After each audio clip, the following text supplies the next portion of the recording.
Hi, I'm Heather. Welcome to class. Today I'm sharing an excerpt from a recent upload to the Iyengar Practice Hub, which is my online video library.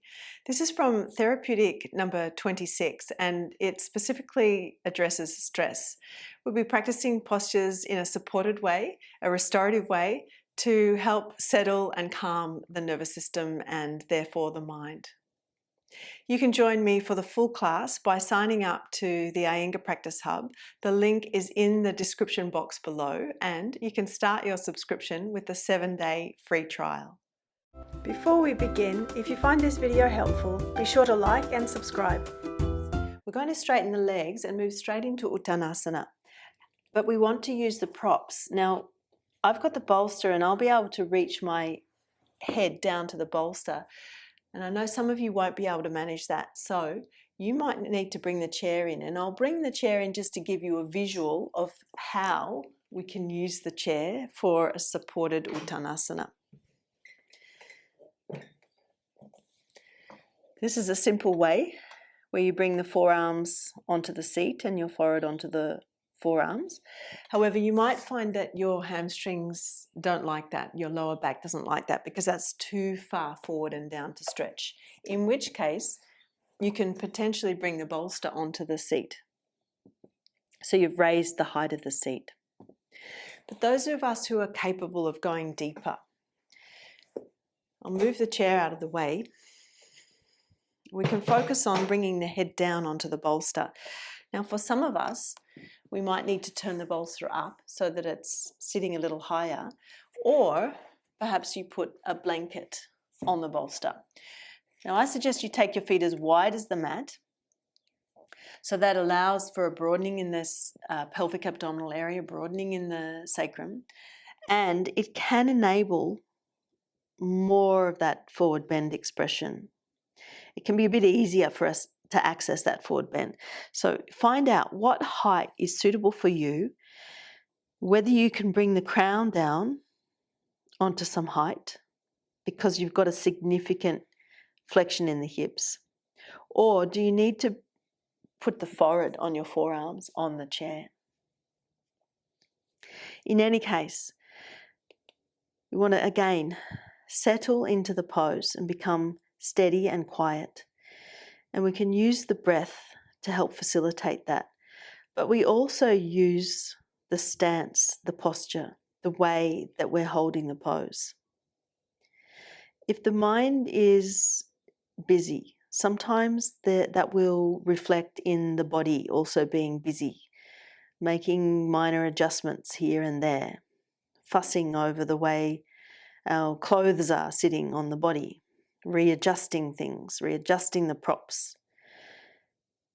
In the initial stages, we need to make those readjustments, but then we intend to hold.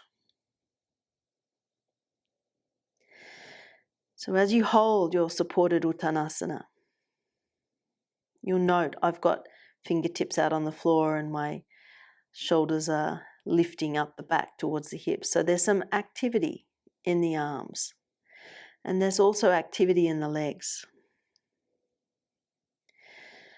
I'm gripping the kneecaps, working the quadriceps. However, I want the abdomen to be quiet. I want the head to be quiet.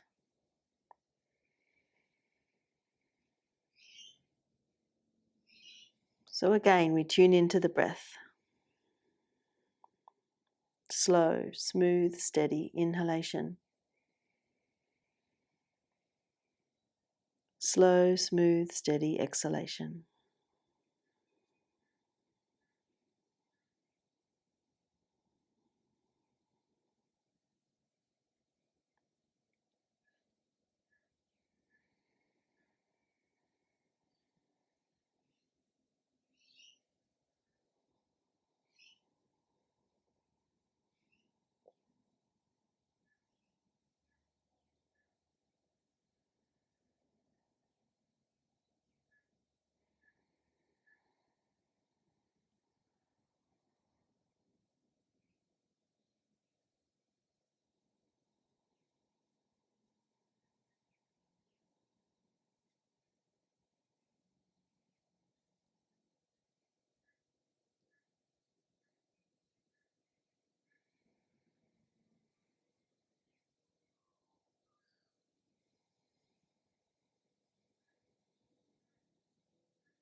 Now, ideally, without too much fuss, we transition to supported downward facing dog pose, Adho Mukha Svanasana.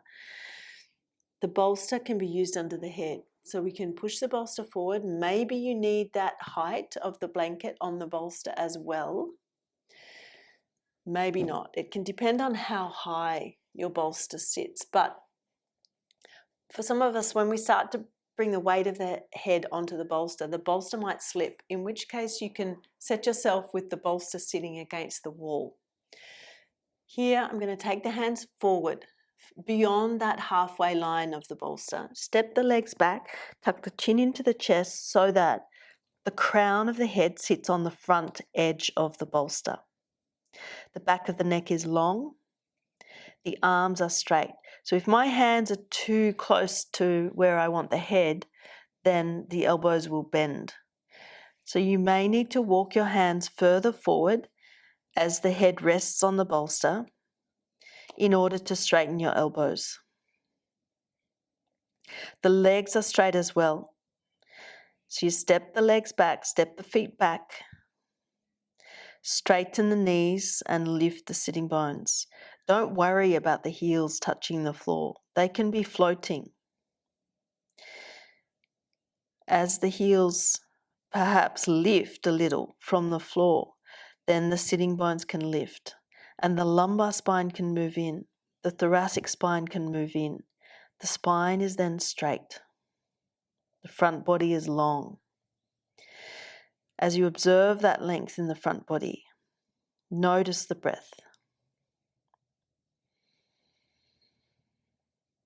Smooth, slow, steady inhalation. Smooth, slow, steady exhalation.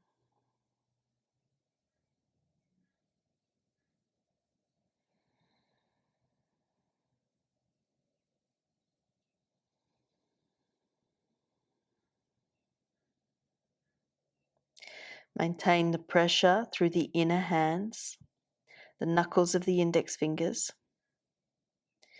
Maintain the straightness of the arms, the straightness of the legs, the straightness of the spine.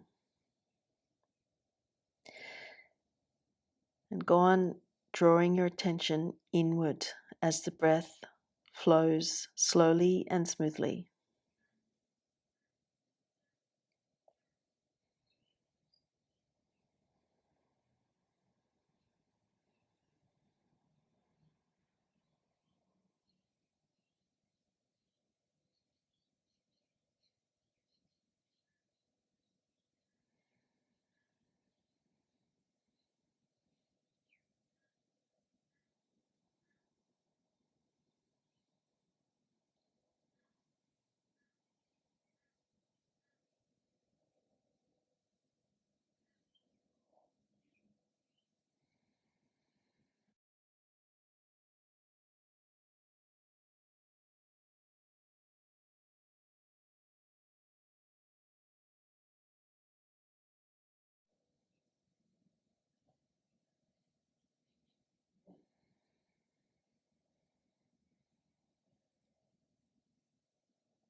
Now we can walk the hands back and or walk the feet forward so that we come through Uttanasana, pause there with the head slightly lifted and the front body lengthening as we prepare to stand up. As you're ready, hands onto the waist, and then we slowly stand all the way up. If you practice yoga, you probably already know this feeling. You want to practice at home, but without guidance, home practice can sometimes feel overwhelming. You need a sense of purpose, clarity, direction, structure, and often those things can be lacking when we're at home on our own. That's exactly why I created Iyengar Practice Hub.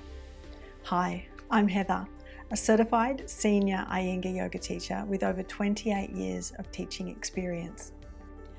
The Iyengar Practice Hub is an extensive online video library containing hundreds of Iyengar yoga classes designed to support you wherever you are in your practice and wherever your practice needs to go next.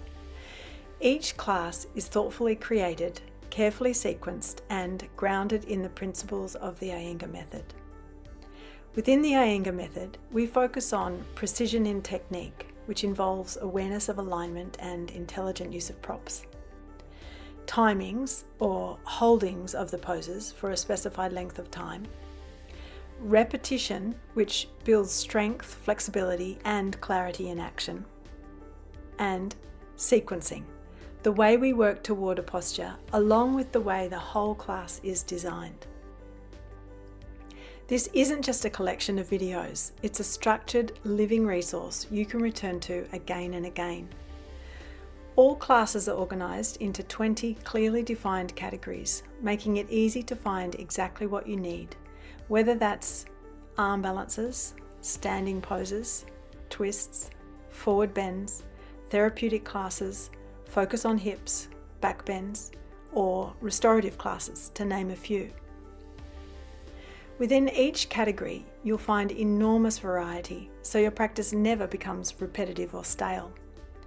Every class reflects creative, intelligent sequencing, designed to build awareness step by step, with the props being used strategically to support understanding, accessibility, and deeper action in the pose. This allows you to practice with confidence at home, knowing you're being guided with care, skill, and integrity. If you're a student, this hub becomes your personal practice companion, helping you stay consistent, inspired, and connected to your body. And if you're a teacher, the Iyengar Practice Hub is an invaluable teaching resource, offering fresh sequencing ideas, intelligent prop use, and new ways of approaching familiar poses. Over time, what this library really gives you is trust. Trust in your practice, trust in your choices, and a deeper relationship with yoga that supports you both on and off the mat. If you're ready to practice with clarity, structure, and inspiration, and you want a trusted resource that you can return to again and again, click below to join the Iyengar Practice Hub today. You'll get immediate access to hundreds of intelligently sequenced classes organised by category, so you can practice with confidence at home or draw inspiration into your teaching. Join now and begin practicing with purpose. For full-length classes, check out the Iyengar Practice Hub, heatherkitchenyoga.com. The link is in the description box below.